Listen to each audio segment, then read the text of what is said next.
Can you maybe just do a little translation and talk about how a rural county might apply, and either of you, how a rural county might apply the ideas that you've been talking about in a very different setting?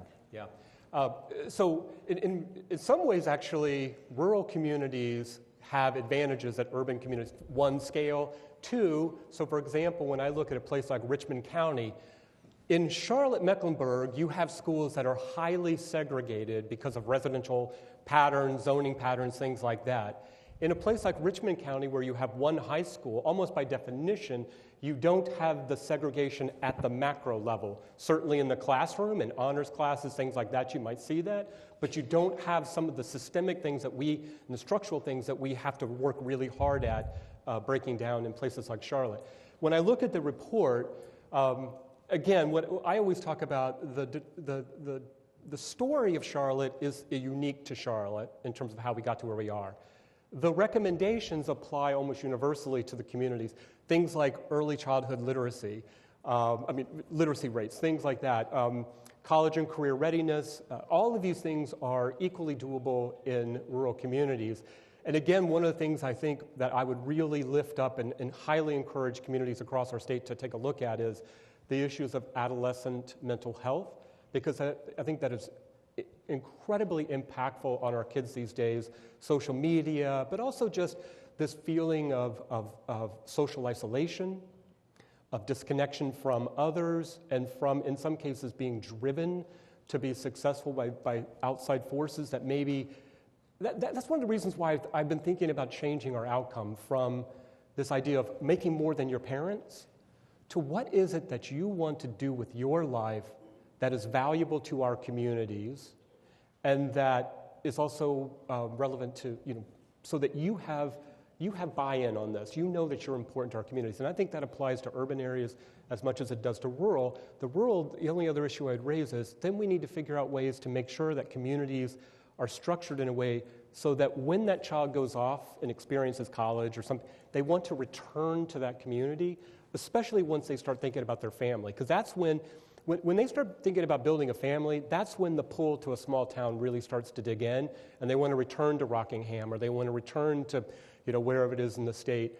But they need to know that when they get there, there's high-speed internet for them to run a business or from their home. Or they need to know that there are nice parks, schools are good, things like that. I'll just dovetail and say all those things he's right, I think, are transferable. These are very much an American story at the end of the day. And so, but context matters, so understanding your local context. In addition to our report, I think that the MDC put out a report called The State of the South, which took a lot of the same data through the John and Belk Endowment and looked at all throughout North Carolina, right? So turns out, as he mentioned, Charlotte might be at the bottom in terms of the 50 largest cities, but in North Carolina, it's really like areas like Wilson, North Carolina, right? And so understanding that, yes, these things often matter, but there might be higher priorities in Wilson, which may deal with transportation infrastructure, or they may, as you mentioned, deal with food security or things of that nature. So figuring out what your local context is and building your strategies around that are important. Yeah, there was a question, just wanted to clarify who Raj Chetty was. Now, I'll do my quick summary, but Raj Chetty, a few years ago, is a Harvard researcher. I think he's also affiliated with Stanford in some way. Now he's completely at Harvard. Okay. He did a study of economic mobility, and he looked at a person's ability over the course of their lifetime to move up from being born in the lowest quintile of income to the highest quintile.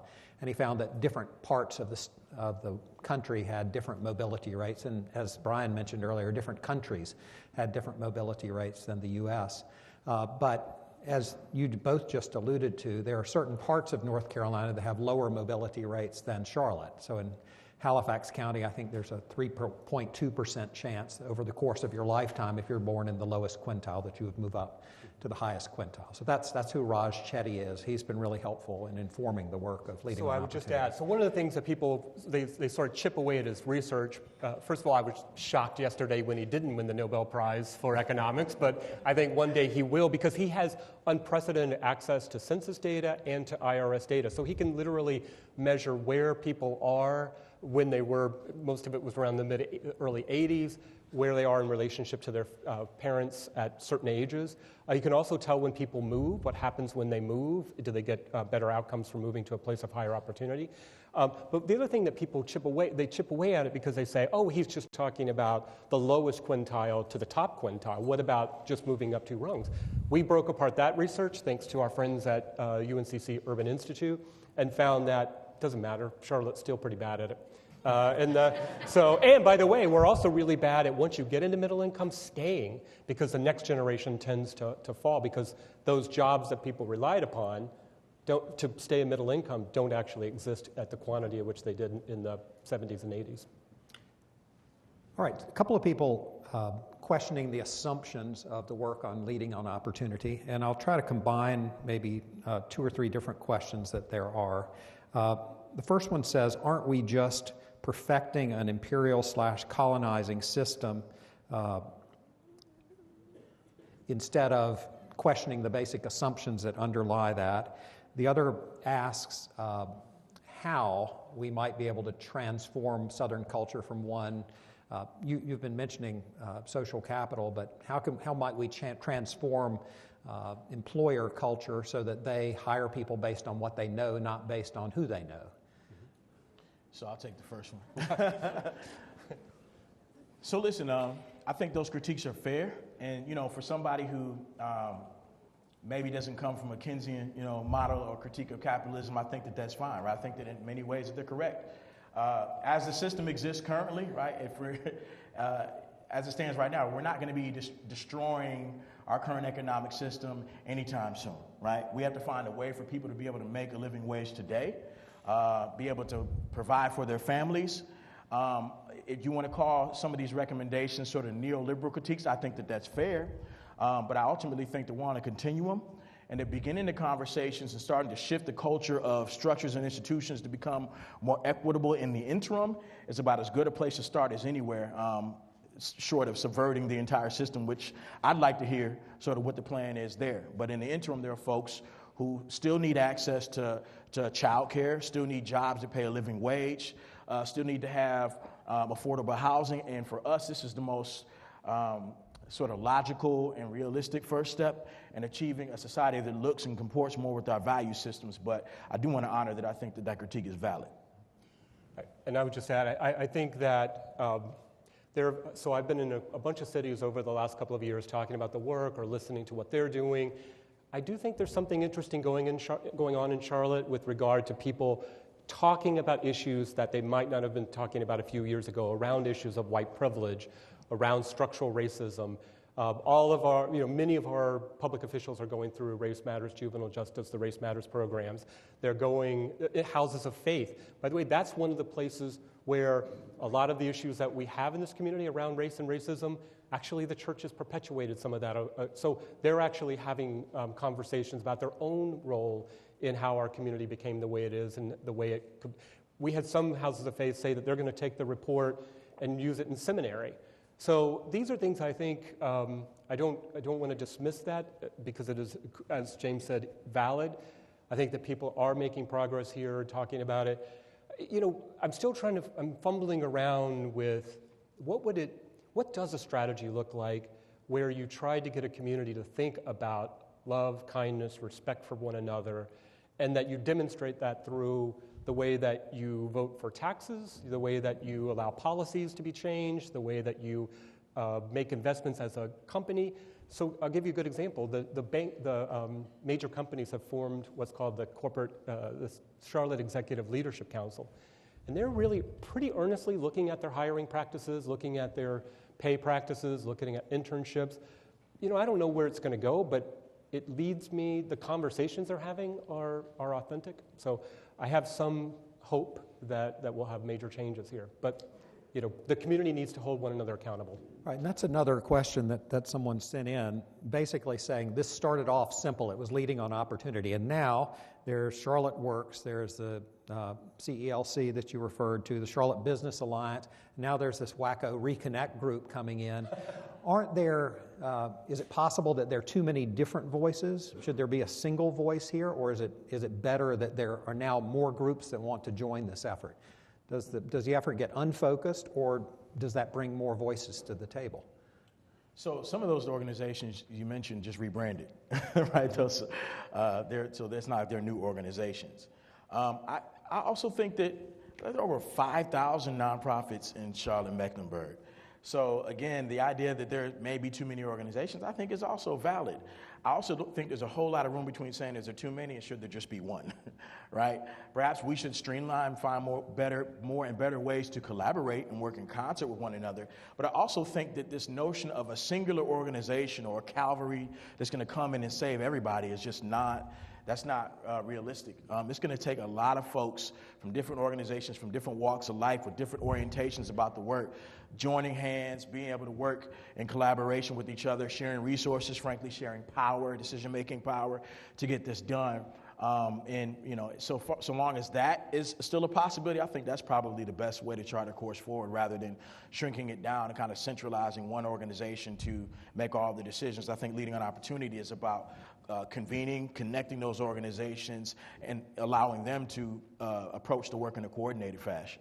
So I'd just add that all of the organizations that you've mentioned, they have all, so someone like Charlotte Works, they've been around forever, right, but they are now refocusing their work around the findings of the task force report to be a thought leader in the area in which they sort of have control over and money and things like that to move. The United Way here has refocused their efforts primarily around the issues of economic opportunity. If you look at the city and county budgets, they map to the Opportunity Task Force report. If you look at the corporate leadership group, they've only chosen areas where they can move the dial in relationship to this. And if you remember when we talked to you, when you said you were coming to Charlotte, I said, I don't want to just have a conversation about the fact that we have a problem, because they already know that. What I want to know is how do you come into this community and move the dial on what we might be able to do better going forward. So one of the things that we're trying to do is we need thought leaders, we need deputized groups in certain areas. I would not try to duplicate the work that we have of our third grade literacy initiative called Read Charlotte. But I need Read Charlotte to be reporting in and telling us what they're finding and the hurdles that they're finding at the systemic level that others can knock down on their behalf. So, we're not perfect. I mean, by no stretch, I do want to remain very humble. We've got a long way to go on this work, but I think we're making positive progress. Can I jump in one last last sure. time? Sorry. So, and this has been another area, I think, of growth, is communicating to the rest of the community this notion of systems change. Right? Because that's one of these words people love. And if you're in like that circle, it's like, oh yeah, I love systems change. And if you're not, you're like, what are you talking about? And it's even worse when you see like a systems map, right? But that's a different conversation.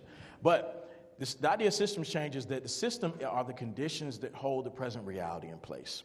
And oftentimes we have all these different littered organizations about, we assume that the way to best approach changing things on a systemic level is just to maximize our position in that system. Well, we just got to increase our output from 100 to 110%. And sometimes that's actually not the best thing to do. It's figuring out, where do I exist in this ecosystem and how do I best play my role in that system? And that requires me getting in the room with other system players and figuring out, coordinating, mapping how that system is organized and figuring out how to work better together. And that takes time, and that does require organizations doing exactly what Brian just said. But it's under the banner of sort of systems change, which is wonky, but something we have to do a better job of communicating to the community. Systems change is always easier for those that are not part of the system. Reminds me of that old saying, minor surgery is what happens to other people. I tried to find an easy question for you, but it turns out none of you have easy questions, so we're just going to keep on this bandwagon here. As with most other initiatives, most of them are formed to show effort is being done to fix the problem, but then they fizzle, and initial progress does too. How will this initiative be any different than those and not just a Band-Aid? Well, I think I've been at this for 6 years now. It'll be June was 6 years of working on it and trying to hold the foundation accountable and then the community. The other way that I think is, we are not done with this work. So since we presented the report in March of 2017, we've done an additional report on adolescent mental health. We've done one on family structure. We've done one on early childhood and pre-K. What I mentioned earlier that I'm most excited about now is what we're going to be doing on an intentional basis over the next year on social capital. What's best practices? What are we learning? How to measure it? What do we mean when we say this? It means different things to different people. And then the last one is the work that we're doing with Raj Chetty. So we know Charlotte as a whole ranked 50th of 50, but We know there's high variability within our community. There are pockets where they're exceeding the national averages by a good amount, and there are areas which are obviously below average. So now we're trying to look at by census tract, what are we learning census tract by census tract, and then figuring out where we see abnormalities, where you see low-income kid born in low-income neighborhood, but you see high outcomes. What's going on there? How do we build more of that while we're improving neighborhoods as overall? So I'm very excited about the future. I mean, I live and breathe. I think anyone in Charlotte who knows me knows I live and breathe this, read books every day about it. I just find it to be a fascinating body of work that I will not, hopefully not abandon during my lifetime. James, closing thought? Yeah, I would say it's going on 3 years for me as well. And for me, it was before and it continues to be a lifestyle. I remain committed to helping tear down any barriers that limit or prohibit human beings from maximizing their full potential. That's not going to change. And I know that Brian is equally committed to that, as well as are the folks that are on the council. And that's a Charlotte-specific mission that we're enshrining in the form of an organization, building out via baseline data and being able to chart our progress. But ultimately, that's a life mission for us. And so that much won't change. And I refuse to fizzle out, as the phrase goes. Thanks to you both for the work you're doing. James Ford, Brian Collier, thank you for being with us.